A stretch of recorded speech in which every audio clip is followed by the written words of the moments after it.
கிரக பயிற்சிகளால் உண்டாகும் தோஷத்திற்கு பரிகாரம் வேண்டுமா? முன்னோர் சாபம் நிவர்த்தியாக வேண்டுமா? உங்களின் 7 தலைமுறைக்கும் புண்ணியம் சேர்க்க வேண்டுமா? நீங்கள் செய்ய வேண்டியது அன்னதானம் மட்டுமே. கடந்த 4 ஆண்டுகளாக தினமும் மதுரையில் 300 வறியோரின் வயிற்று பசியை ஆற்றி வருகிறது மதுரையின் அட்சய பாத்திரம் ட்ரஸ்ட்.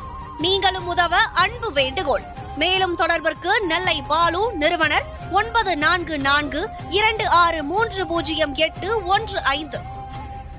கலியுகத்தில் கண்கண்ட தெய்வமான காஞ்சி பெரியவரின் மகிமை குறித்து மதுரை அனுஷத்தின் அனுகிரகம் நிறுவனர் நெல்லை பாலு அவர்கள் தொகுத்து வழங்கும் ஸ்ரீ மகா பெரியவா மகிமை சிறப்பு தொகுப்பு.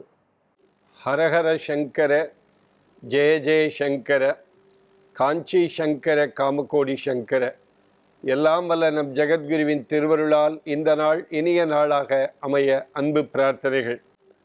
மகா பெரியவா என்கிற ஒரு அற்புதமான மகானை பற்றி இந்த உலகமே இன்றைக்கு தெய்வத்தின் குரல் மூலமாக நமக்கு ஏற்படுகிற பிரச்சனைகளுக்கெல்லாம் தீர்வு காணுகிற ஒரு அருமருந்தாக அந்த புத்தகம் விளங்குவது மட்டுமன்றி, பெரியவா வாழ்ந்த காலத்தில் பல பேருக்கு பல்வேறு உதவிகளை செய்திருக்கிறார்கள்.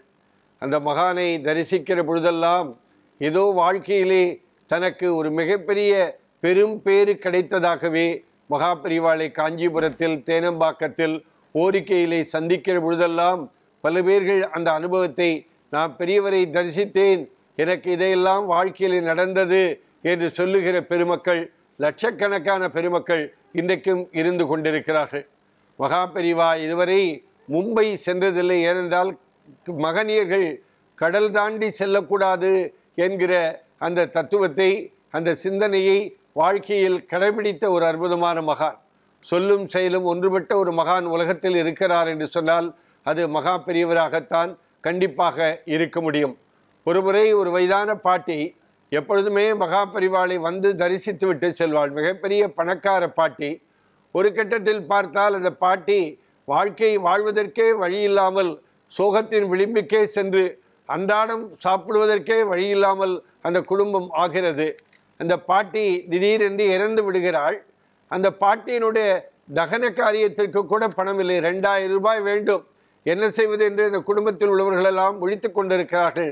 என்ன செய்வது என்று புரியாமல் இருந்து கொண்டிருக்கிற பொழுது அங்கே வந்திருக்கிறவர்கள் யாரோ ஒருவர் மடத்திலே பெரியவா காதிலே விழுவுகிற மாதிரி, இது மாதிரி பெரியவாட்டே ரொம்ப பக்தி கொண்ட பாட்டி இன்னைக்கு இறந்து விட்டாள். ஆனால் அடிக்கடி பெரியவாளை தரிசிக்கிற பாட்டி இன்னைக்கு வாழ்க்கையிலே மிகப்பெரிய பணக்காரியாக இருந்து இன்னைக்கு ஒன்றுமே இல்லாமல் அந்த பாட்டி இறந்து விட்டாள்.